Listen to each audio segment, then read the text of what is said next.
Soy Fernando Díaz Villanueva, hoy es 21 de febrero de 2022 y esto es La Contracrónica.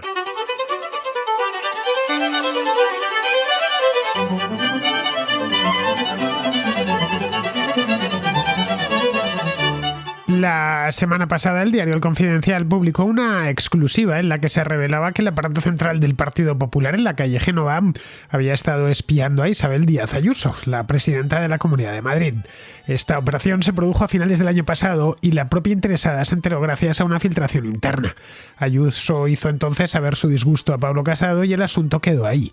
A pesar de que la relación entre ambos estaba ya muy deteriorada, nada de esto trascendió a la opinión pública en aquel momento. Pasaron las Navidades y las elecciones en Castilla y León y nada, absolutamente nada, hacía presagiar que a la vuelta de estas últimas iba a estallar una tormenta de dimensiones desconocidas hasta la fecha. Tras la publicación de esta historia, Díaz Ayuso dio una rueda de prensa acusando a Casado y a todo el aparato de Génova de haber investigado a su hermano, con intención de perjudicarla personal y políticamente. Sobre todo esto último. Acusaban al hermano, Tomás Díaz Ayuso, de haberse llevado una suculenta comisión en un contrato de compra de mascarillas para la sanidad madrileña a principio de la pandemia, en el mes de abril de 2020 exactamente. El contrato existió, pero según hizo saber la Comunidad de Madrid al día siguiente, fue un contrato que se ajustó a derecho y no hubo comisiones de por medio, sino una factura por un trabajo realizado. El escándalo del espionaje y el del contrato de las mascarillas vinieron de seguida, lo que ocasionó que Teodoro García Egea primero y Pablo Casado después renovasen las acusaciones hacia Ayuso, abriéndole incluso un expediente. Teodoro García Egea compareció en una rueda de prensa y Pablo Casado acudió a una emisora de radio. Con todos los puentes rotos, el Partido Popular se sumió en un frenesí de acusaciones cruzadas y apoyos y rechazos que iban y venían en todas direcciones. En apenas 24 horas, la estupefacta militancia no sabía ni por dónde tirar ni a quién creer. Entraron entonces los varones regionales del partido, algunos con mucho peso específico, como el gallego Alberto Núñez Feijóo, para pedir un congreso extraordinario y el cese inmediato de Teodoro García Egea. Entre tanto, afiliados y simpatizantes del Partido Popular empezaron a convocar concentraciones informales en Génova, todo a través de las redes sociales y de otros medios como WhatsApp, pero no tanto para apoyar al aparato, sino para pedir la cabeza de Pablo Casado y de su mano derecha, de Teodoro García Egea. Horas más tarde, el diario ABC, esto sucedió ayer domingo, un diario de reconocida ascendencia sobre el PP desde siempre, pidió en un editorial vespertino la dimisión de Casado. La mayor de las concentraciones tuvo lugar ayer frente al cuartel general de los populares en la calle Génova. Acudieron entre 4 y 5 mil personas sin convocatoria oficial y sin oradores. Los asistentes se limitaron a plantarse delante de la sede y corearon al unísono que Pablo Casado se vaya y que se vaya cuanto antes, al tiempo que apoyaban a Díaz Ayuso. Muchos pidieron también unas elecciones primarias para que las bases puedan hablar. El PP tenía previsto celebrar un congreso, el que le tocaba este año, en julio de este año, pero está demasiado lejos en el tiempo. Es poco probable que Pablo Casado aguante hasta entonces, por más que se empeñen en castillarse en Génova. El partido se ha roto por dentro y él ya no parece tener cabida dentro de él. Pues bien, estos y otros muchos asuntos derivados de esta crisis del PP los vamos a tratar hoy en La Contracrónica de la mano de Velarde, un fino analista político que ya nos acompañó hace unos meses y que está siguiendo esta crisis casi al minuto.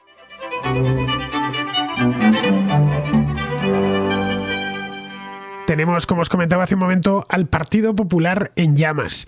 En llamas de manera un tanto inesperada, porque si hace una semana, es decir, el pasado domingo, cuando se celebraron las elecciones en Castilla y León, nos cuentan que el Partido Popular, que tan feliz se las veía y tan felices estaban los propios líderes del Partido Popular por una victoria que nunca existió, pero que ellos insistían en aquel momento que habían tenido poco menos que una victoria histórica en Castilla y León, pues en aquel momento, si nos cuentan que hoy el Partido Popular iba a ser en cierta medida el partido impopular, porque anda toda España riéndose o lamentándose por su suerte, pues no nos lo hubiéramos creído. Todo esto, este derrumbe final, este hundimiento, empezó el jueves pasado cuando el Confidencial publicó una exclusiva en la que hablaba que fontaneros del PP, fontaneros de Génova, de la sede central, habían estado espiando a Isabel Díaz Ayuso, que es la presidenta de la Comunidad de Madrid. También, por supuesto, del Partido Popular, cuenta de un contrato cerrado en abril del año 2020 sobre mascarillas, un asunto en principio menor y no muy importante, pero en el que había participado el hermano de Isabel Díaz Ayuso, Tomás Díaz Ayuso. Bien, al día siguiente, eso fue ya el viernes, el jueves exactamente, esto salió el miércoles, y el jueves ya todo el mundo estaba hablando de eso, por lo menos toda esa parte del mundo que vive en España, y se sucedieron las ruedas de prensa. Primero salió Isabel Díaz Ayuso, luego posteriormente Teodoro García Egea, que forma parte de los casadistas o de los del aparato central del Partido Popular, y en ese momento se volaron todos los puentes de entendimiento y el Partido Popular empezó a deshacerse poco a poco hasta este domingo, en el que se produjo también de una manera un tanto inesperada una manifestación masiva en la que habría pues entre 5 o 6.000 personas, todos votantes o militantes o ambas cosas del Partido Popular en la calle Génova. La calle la llenaron y estaban pidiendo todos la dimisión de Pablo Casado. Bien, pues hoy nos acompaña en la contracrónica, como os decía antes, nos acompaña David Velarde, un tuitero de muchísima fama, un gran tipo, alguien que estuvo con nosotros hace, pues no llega un año, el 1 de abril del año 2021, hace unos cuantos meses, pero no hablando del Partido Popular, sino hablando de la pandemia. Hicimos juntos un programa, aquel día él estaba por teléfono y yo estaba aquí en el estudio. Hoy he conseguido que venga aquí a la contracrónica para que escuchemos su voz directamente. Ya se la escuchamos la última vez, pero a través del teléfono las voces empeoran bastante. Hoy le tenemos aquí de cuerpo presente y nos puede contar pues un poco lo que está contando a través de su cuenta de Twitter. Por cierto, David también está ahora mismo en The Objective, lo digo por si queréis ir a buscarlo, escribiendo unas columnas fuera de lo común. Bien, pues no alargo más esta introducción porque lo que quiero es que te escuchen y que te escuchen como no te escucharon la última vez. Muy buenas. Pues muy buenas tardes, Fernando. Bien, has tuiteado mucho y bien a lo largo de los últimos días en torno a esta historia. Parece que cuando ves algo, ves una presa, pareces periodista, a pesar de que no lo eres, pero cuando ves una presa te vas a por ella y eres como una especie de lince. Te agarras al cuello y no lo sueltas, ¿eh?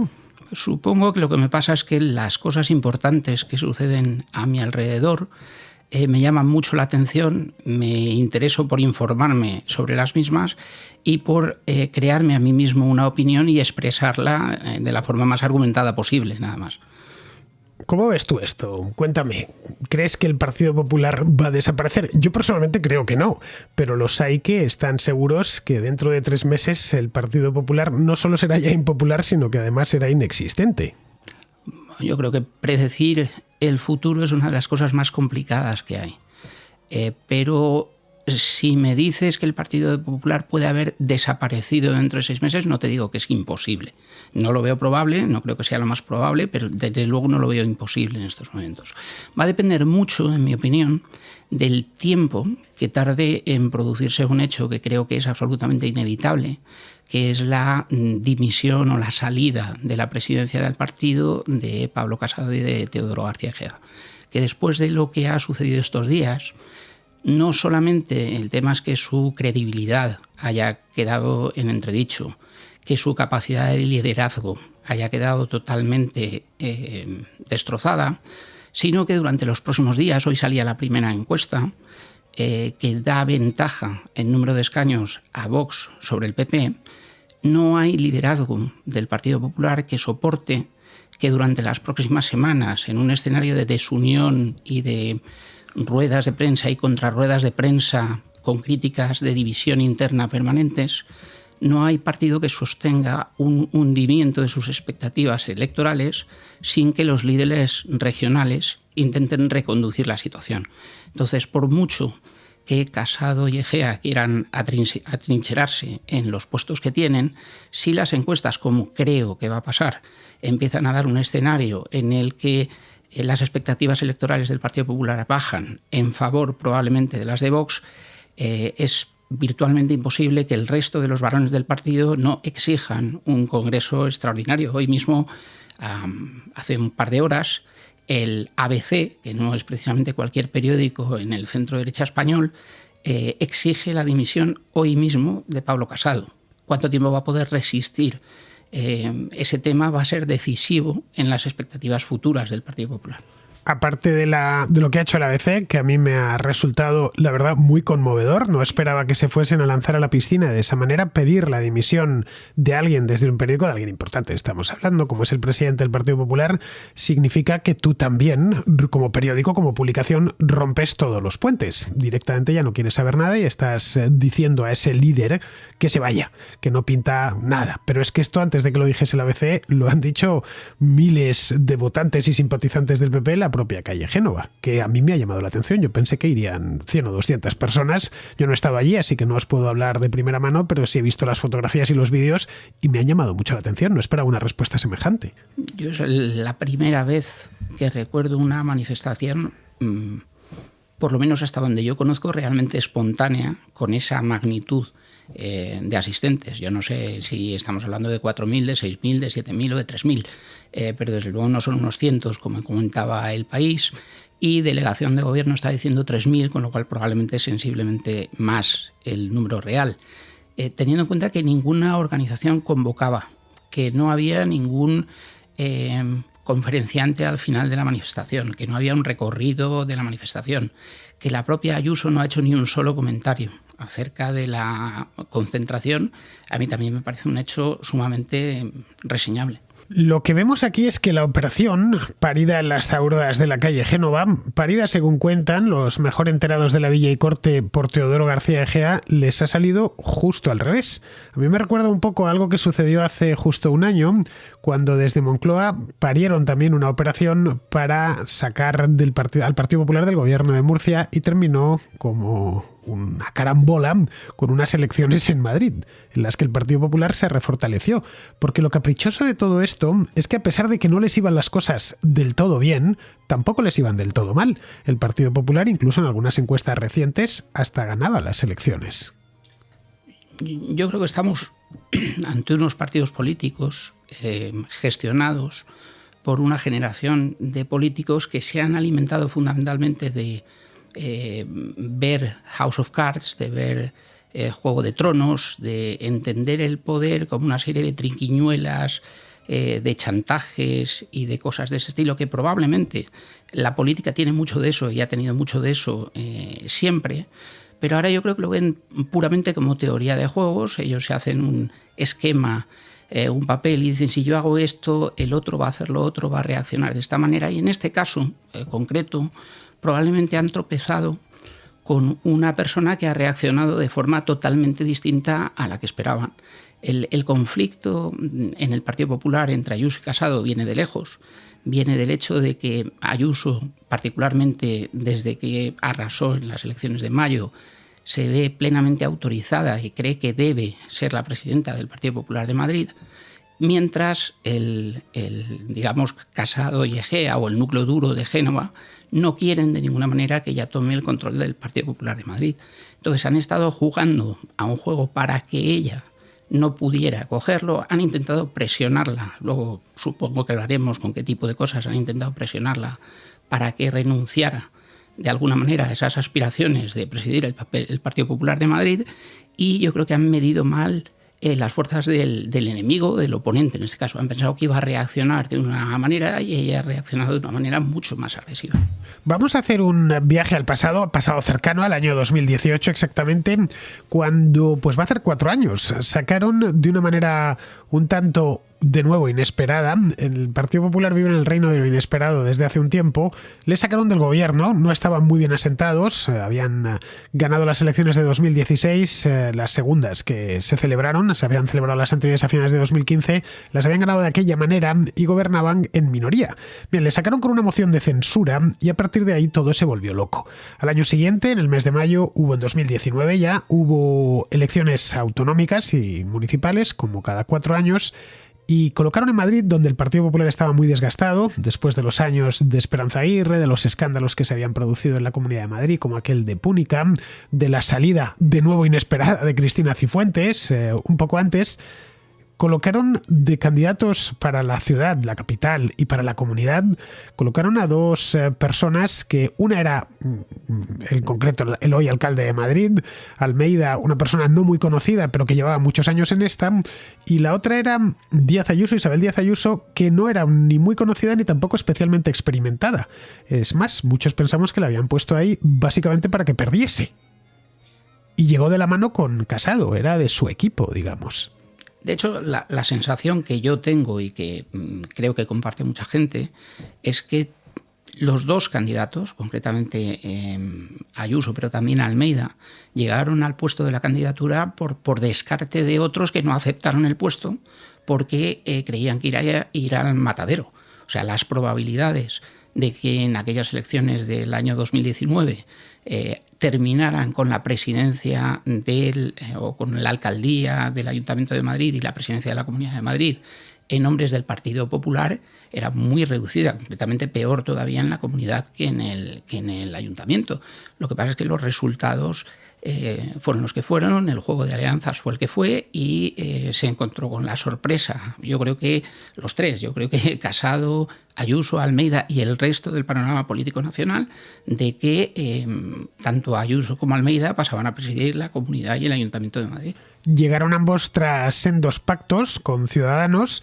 Ese pacto con Ciudadanos fue el que Díaz Ayuso rompió el año pasado, justo antes de las elecciones, y ahora gobierna en solitario, aunque no gobierna con mayoría absoluta, le falta poco, pero necesitó el apoyo, o por lo menos que Vox le dejase pasar.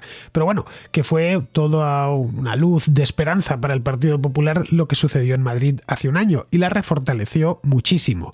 Aun con todas, Isabel Díaz Ayuso, desde casi el principio, sobre todo desde que empezó la pandemia, se convirtió en algo parecido a la bestia negra de Moncloa. Focalizaron en ella todo el mal. Y era curioso porque con Almeida no empleaban los mismos odios ni las mismas formas. Lo veíamos hasta en la prensa adicta y cercana a Moncloa. Yo creo que en eso hay varias razones.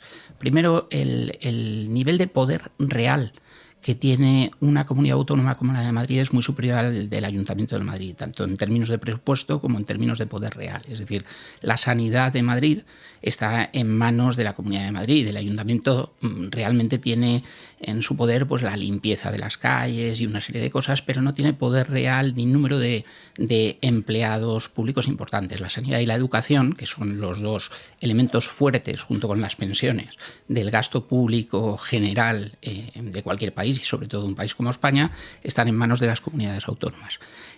Pero hubo algo más. Desde el principio, y desde el principio estamos hablando de principios de marzo de 2020, antes del confinamiento, Ayuso toma una posición que, teniendo en cuenta que era una líder débil, porque acababa de ganar unas elecciones en minoría en la Comunidad de Madrid, toma una posición de liderazgo y una comunicación de liderazgo diciendo, oye, aquí hay que hacer algo. Yo recuerdo, sería el 4 o el 5 de marzo cuando dijo que había que cerrar las residencias, el 8 o el 9 de marzo cuando dijo que había que cerrar los colegios.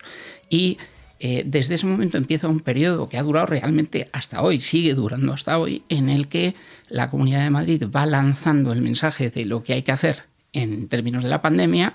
Primero todo el mundo la insulta y dice que está loca y que es una psicópata, y a los 4 días o 2 semanas o 3 meses es el propio gobierno el que dice que hay que hacer lo mismo que estaba sugiriendo la Comunidad de Madrid. Lo último que ha pasado es que la Comunidad de Madrid está sugiriendo que hay que terminar con las mascarillas en los colegios. El tema de las mascarillas en los colegios terminará, si Dios quiere, terminará dentro de unas semanas o unos meses, pero los primeros que lo han puesto encima de la mesa, una vez más, es la Comunidad de Madrid.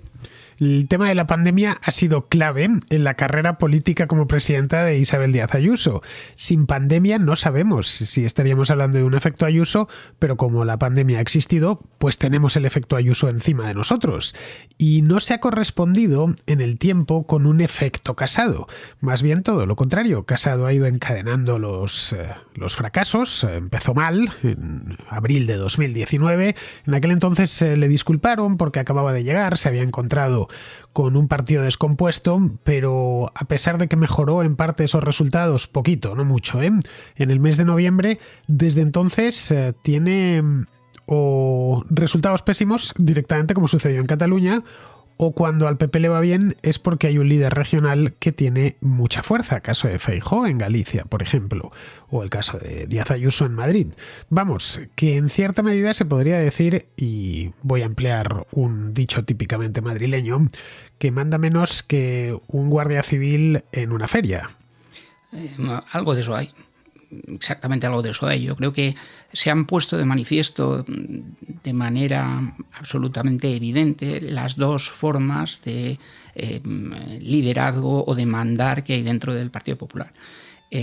Por un lado, el estilo Ayuso, que ha sido intentar impulsar en cada momento lo que creía que era más conveniente para mantener el máximo de actividad económica y social compatible con una situación hospitalaria desahogada o medio desahogada, y por otro lado un Pablo Casado que lo que intentaba proteger o intentaba acomodar era los intereses de otros líderes regionales con unas poblaciones mucho menos dinámicas, mucho más, si quieres, más envejecidas y que podían soportar mejor un régimen de mayor cierre de la economía, y se ha plegado a esos intereses hasta el punto de que ha acabado en los últimos meses casi convertido en un meme con la ley de pandemias que no paraba de pedir a todas horas. Eso iba a sacarte porque sé que te gusta mucho bromear con lo de la ley de pandemias, que no sé hace cuánto no lo dice Pablo Casado, pero no mucho más de un mes. Ha estado con la tontería esta de la ley de pandemias hasta hace 4 días. El anuncio de la campaña electoral de Mañueco, el primer anuncio de la campaña electoral de Mañueco, que repetía varias veces, no me acuerdo si era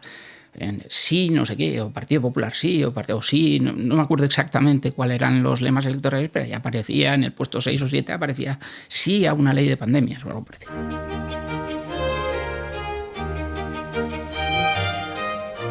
El personaje y es todo un personaje político, Pablo Casado, os guste más o os guste menos, o directamente os sea indiferente, como me sucede a mí, que los políticos me son indiferentes, los aborrezco a todos por igual. Este hombre, Pablo Casado, es indisociable de otro personaje que apareció en la política española, por lo menos a escala nacional, que es Teodoro García Egea, un antiguo concejal de Cieza del Partido Popular, un chico joven, más joven de hecho que el propio Pablo Casado, famoso por ser un campeón del lanzamiento de hueso de aceituna, y que aunque nosotros nos lo tomemos a broma porque vivimos al margen de partidos y de todas las cuchilladas que hay en los partidos, dentro del PP creo que ha intentado, sin demasiado éxito, todo hay que decirlo, en ciertas regiones, hacer una limpieza. Ha dejado muchos muertos en el camino, y en parte esto que ha sucedido ahora viene a ser la consecuencia. Yo creo que es exactamente la consecuencia de intentar imponer por las malas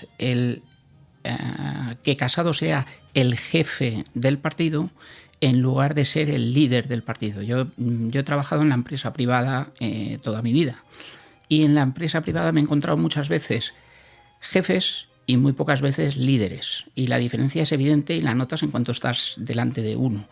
Cuando tú tienes un líder delante, ves que él enfoca a dónde quieres ir y te dice, oye, vamos a ir para allá, y vamos, y el jefe está pendiente en todo momento de lo que haces y de lo que no haces, más para decirte lo que no haces que a dónde tienes que ir y lo que tienes que hacer. Bueno, esa es la eterna diferencia entre potestas y autoritas. Es tener autoridad, no hace falta que lo digas 2 veces, con que sugieras algo van a seguirte los que están debajo de ti, pero si tienes potestas, si solo tienes poder duro, vas a tenerlo que imponer por decreto y llevar además al lado el régimen sancionador. Como no hagas esto, te pongo una multa, en una palabra. Y creo que Casado no ha tenido en ningún momento autoridad dentro del PP.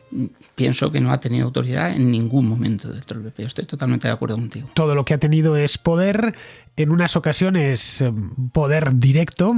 Se comenta dentro de las sedes del Partido Popular las llamadas del equipo de Teodoro García Egea, que de no muy buenas maneras, por cierto, para tratar de imponer candidatos en los congresos regionales y provinciales, y otras veces, como hemos tenido ocasión de ver en Madrid en los últimos días, de comprobar, porque esto sucedió hace ya unos cuantos meses, organizar una suerte de conjura interna para acabar con la carrera política de la que probablemente sea uno de sus activos más importantes, que es la presidenta de la Comunidad de Madrid. Imaginemos que esto lo hubieran hecho, por ejemplo, contra Feijóo. Es que para mí resulta inexplicable y me parece una torpeza infinita cómo un presidente de un partido que tiene en la región más dinámica de España, en la región con más importancia económica de España, en una de las que tiene más población, tiene una victoria arrasadora, basada en mensajes de libertad, basada en un mensaje de mantener la actividad social y económica en un momento de pandemia contra viento y marea. Y en lugar de capitalizar esa victoria e intentar trasladar esos principios al resto de España, lo que intenta es hundir a la persona que ha tenido esa victoria resonante, intentar opacarla de alguna manera e incluso obligarla a no tener más aspiraciones por la vía de la coacción pura y dura. Y no le estaba dando ni siquiera lo que iba de suyo, como era la presidencia del Partido Popular en Madrid, que se lo había ganado ella. Podía negárselo hasta el 4 de mayo del año pasado. Bueno, pero ahora ella ponía estos son mis poderes, ¿no? Sus poderes eran la victoria electoral. Y no una victoria cualquiera, una victoria contra viento y marea, con todos los medios de comunicación en contra, con un Vox pujante que además mantuvo o incluso incrementó sus resultados electorales de 2019 y aún así arrasó consiguiendo una cosa que muy poca gente ha conseguido en España, que es incluso conseguir votos de otras opciones políticas que en base a una situación absolutamente excepcional han decidido votar a la persona y a las políticas en vez de a unas siglas de partido. Yo con Isabel Díaz Ayuso he visto algo que no veía desde tiempos de Aznar, y es que el votante medio del PP se ha entusiasmado con la candidata. Se entusiasmaban con Aznar, acuérdate, hace 20 años, había muchos que estaban encantadísimos con él. Con Rajoy nunca se reprodujo ese entusiasmo, le votaban pues un poco de oficio, y con Casado en las dos últimas elecciones pues igual. Pero yo lo que vi en la campaña electoral de 2021 aquí me llamó la atención. Habían recuperado en cierta medida el orgullo después de muchos años, los votantes del PP. Sí, bueno, yo puedo hablar por mí, por ejemplo. Yo soy una persona que votaba a varios partidos políticos, he votado a Ciudadanos, he votado al Partido Popular, he votado a UPyD, me he abstenido, yo creo que haber votado a Ruiz Mateos con 18 o 20 años alguna vez también.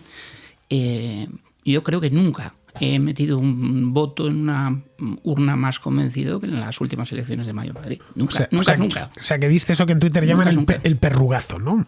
Sí. Bien, pues frente a ese perrugazo se organizó, o ese perrugazo masivo, se organizó toda esta campaña que les ha salido pues fatal, les ha salido el tiro por la culata, en una palabra.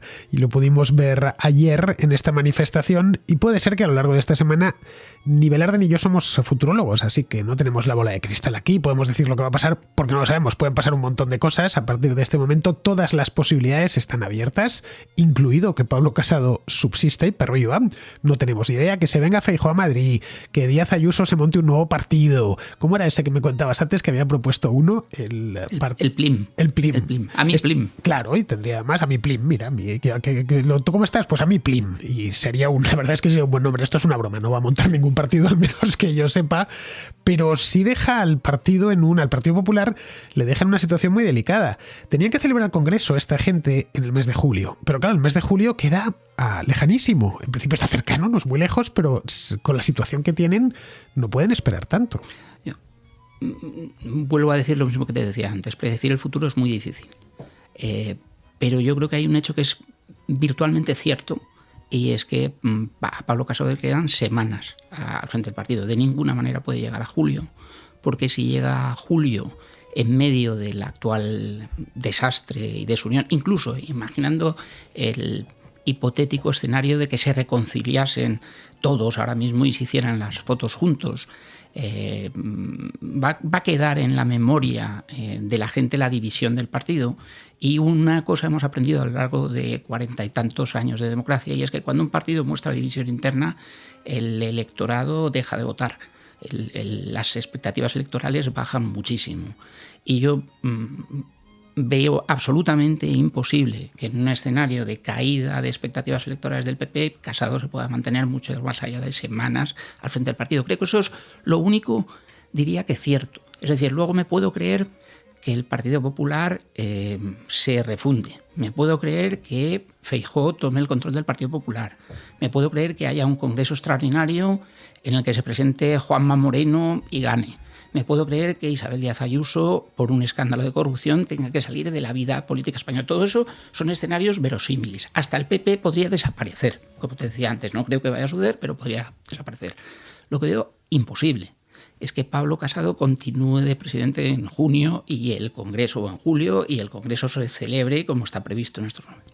Bien, tenemos algunos candidatos que, como os comentaba en A la Contra, el vídeo que hice ayer desde el Parque del Oeste, al lado de los búnkeres de la Guerra Civil, que si no lo habéis visto, pues os invito a verlo en mi canal de YouTube. Comentaba que la verdad candidatos no hay muchos. Tenemos, ya los ha comentado Velarde ahora, tenemos por un lado a la propia Díaz Ayuso, que es obvio. Tenemos también a Feijóo, que tendría que venir de Galicia, y tenemos a Moreno Bonilla. Tampoco hay mucho más hoy por hoy sobre la mesa, pero les recordaba ayer a los que vieron el vídeo este que hice, que en el año 2018 las candidatas favoritas eran Soraya Sáenz de Santamaría y Cospedal. Y terminó saliendo Pablo Casado, al que nadie esperaba. Sí, esa es una opción posible, verosímil para mí. Es decir, yo no veo claro en estos momentos que Ayuso ni siquiera se vaya a presentar en caso de un hipotético congreso extraordinario que vaya a candidatarse a presidenta del Partido Nacional. No lo veo claro. Feijóo ya ha tenido ocasión en el pasado de hacerlo y no ha querido hacerlo. No sé si ahora querrá o dejará de querer.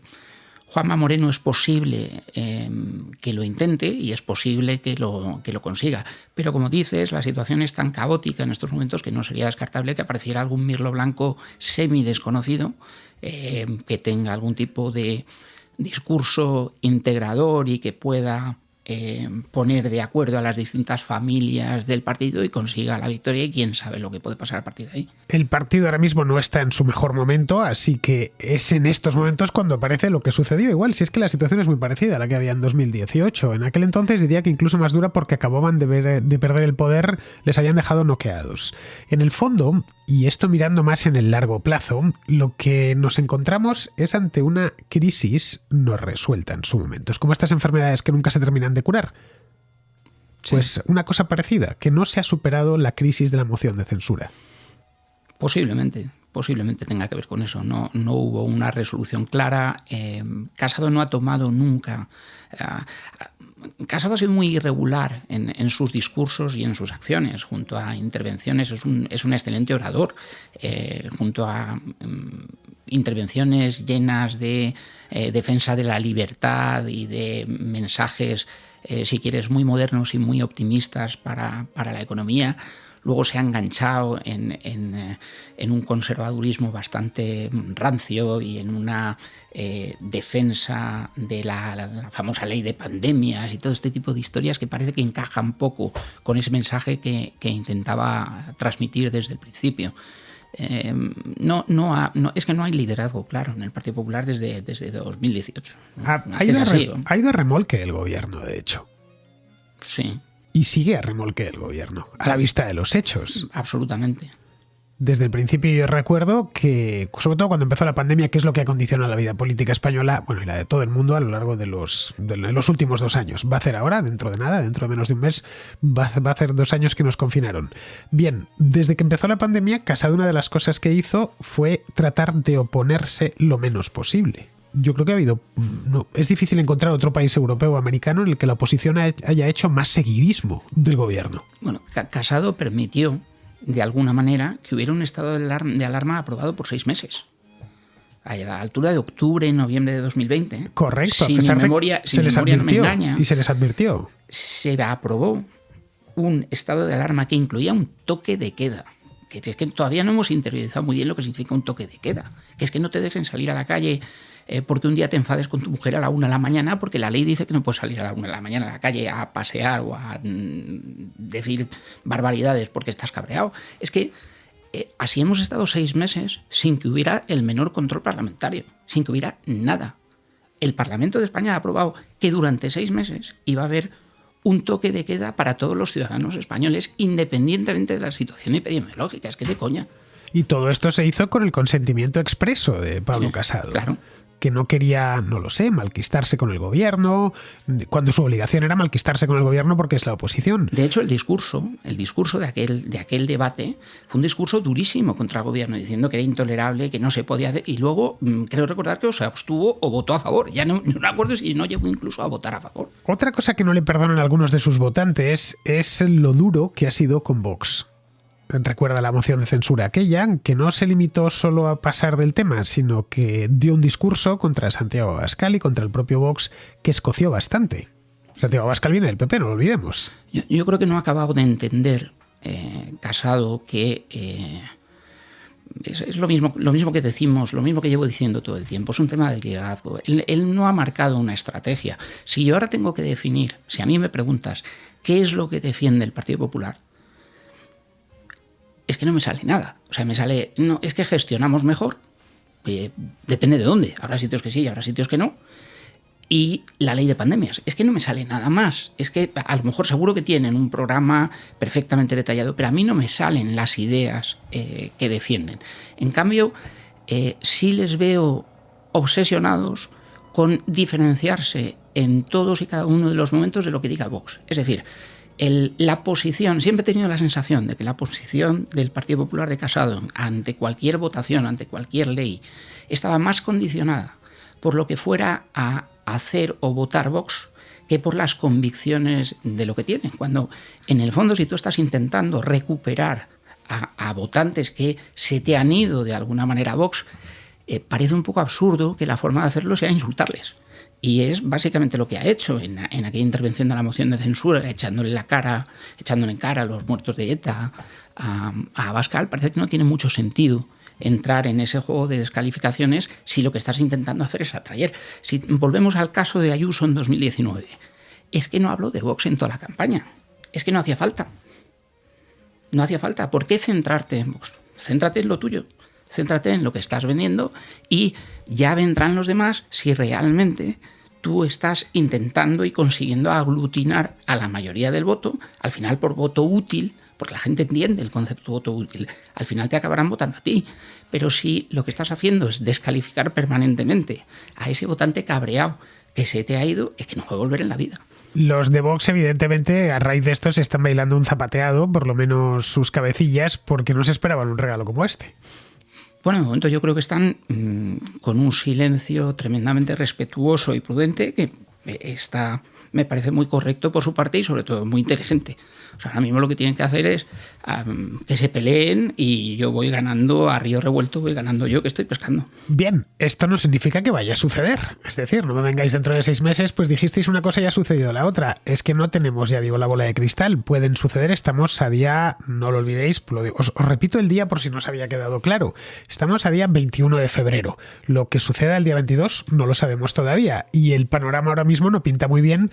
Pero a veces suceden milagros. El Partido Socialista en 2016, en octubre, estaba desahuciado y año y medio más tarde estaba en la Moncloa. Que no se nos olvide eso. Absolutamente. Cualquier cosa es en estos momentos posible. Así que dentro de un año y medio podría suceder que el Partido Popular, lo dudo bastante que sea Pablo Casado quien ocupe el cargo de presidente de gobierno, pero podría llegar todavía a la presidencia de gobierno si sabe cómo salir de esta crisis.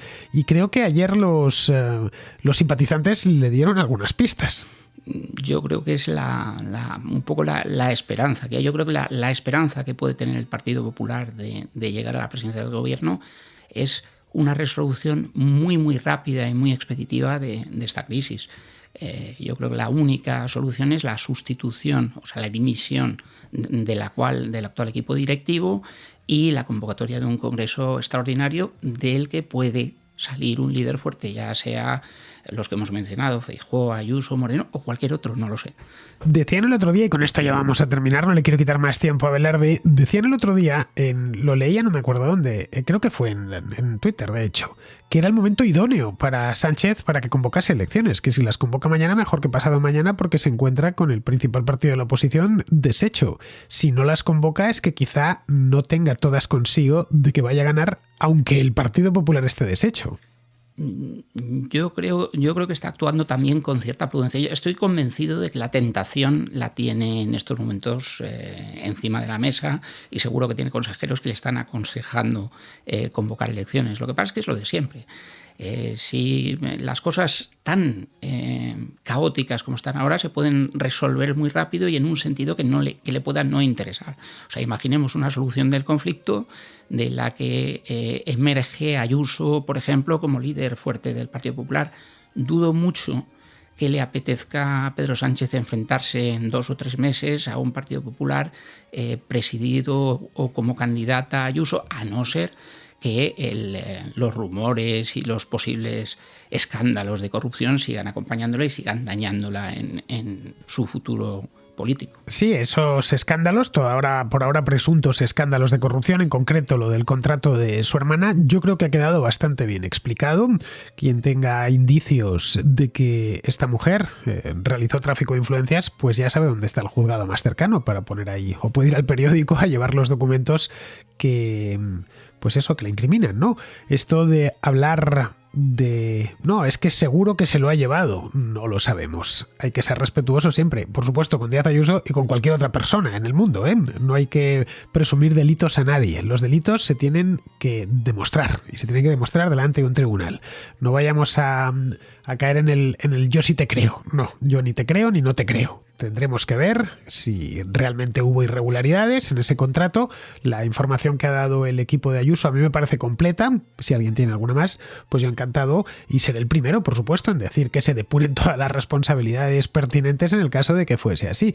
Pero vamos, como os comentaba ayer en A la Contra, como cuando se abra el melón de las adjudicaciones de urgencia durante la pandemia, no quiero ni pensar lo que va a salir de ahí. Sapos y culebras.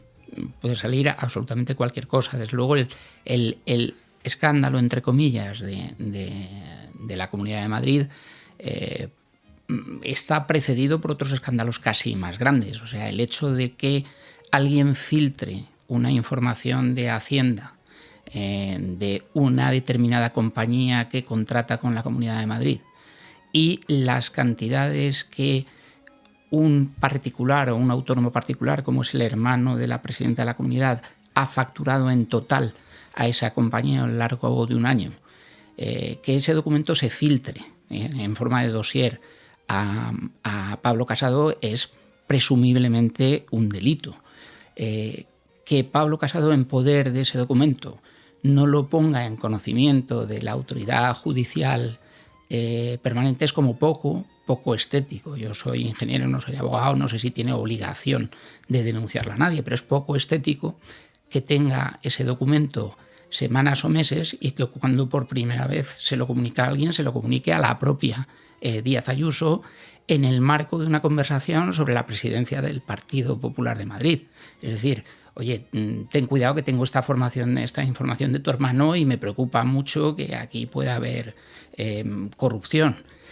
Luego las informaciones que han dado y las cantidades que han dado parece que no se corresponden en nada con lo que finalmente ha hecho público Isabel Díaz Ayuso. Ahora habrá que ver si Isabel Díaz Ayuso ha dicho la verdad o no. Posiblemente dentro de 24 o 48 horas surja alguna otra cosa que pueda cambiar la narrativa en este momento, pero la narrativa en este momento tiene toda la pinta de que el hermano de Isabel Díaz Ayuso es un señor que se dedica a la actividad de compraventa o de intermediación de compraventa de material sanitario desde hace 25 o 30 años, y que en un momento de crisis absoluta una empresa que ha contratado con la Comunidad de Madrid le utiliza para intermediar con China en el logro, que en aquel momento era un logro muy complicado, de traer cientos de miles de mascarillas a un precio que parece que era un precio de mercado. Entonces, da la sensación de que a la Comunidad de Madrid no le ha costado las mascarillas más caros que en aquel momento, y la cantidad de honorarios que ha percibido el hermano de Isabel Díaz Ayuso parece una cantidad absolutamente normal, es del orden del 3% del importe total del contrato. No parece que sea una cantidad disparatada en una situación de emergencia como la que había en abril de 2020. Bien, eso lo dejamos ahí. Si hay novedades, evidentemente yo las abordaré aquí en La Contra y las comentaremos en su momento. Entre tanto, sabemos lo que sabemos y la sangre por ese lado no ha llegado al río. Bien, pues en otras partes sí que puede llegar al río y teñirlo incluso de rojo. Bien, pues aquí vamos a terminar porque nos hemos puesto a hablar y nada, pues nos han dado los 40 minutos. Es un placer absoluto hablar contigo, te lo digo así. Pues sí, igualmente, Fernando, siempre que quiera. A ver si hacemos un programa cuando terminemos con la pandemia de verdad, porque la pandemia terminó hace mucho, pero los políticos no se han terminado de enterar, por lo menos en España. Cuando todo esto termine del todo, hacer un repaso de lo que ha sido esto. La pandemia sanitaria ha terminado, la pandemia política queda poco para que termine y la pandemia psicológico-social le pueden quedar todavía meses o años. A los que están más tocados por esto. Pero bueno, esta historia de la pandemia se escapa. Es que aquí donde le tenéis es el tío que más sabe de la pandemia de toda España, ¿eh? Y de parte del extranjero. No es por nada. Ya estáis tardando en seguirle en Twitter, que su cuenta es @velardedaoiz2. El 2 es porque tenía una, que era la primera, pero se la volaron hace ya un tiempo y tuvo que abrirse otra. Así que ya me le estáis siguiendo porque vais a aprender mucho y además os lo vais a pasar bien de tanto en tanto porque cuelga chistes. Lo llama Hacking Time y yo me parto de la risa. Yo cuando veo un Hacking Time de Velarde voy directo y la verdad 9 de cada 10 veces me saca una carcajada. Así que muchísimas gracias por acompañarnos hoy. Muchísimas gracias a ti. Bien, pues queridos, con esto ya damos por terminada la contra de hoy. Hoy es 21 de febrero, como os he dicho antes, mañana será 22 y habrá contra también. Hasta mañana, amigos.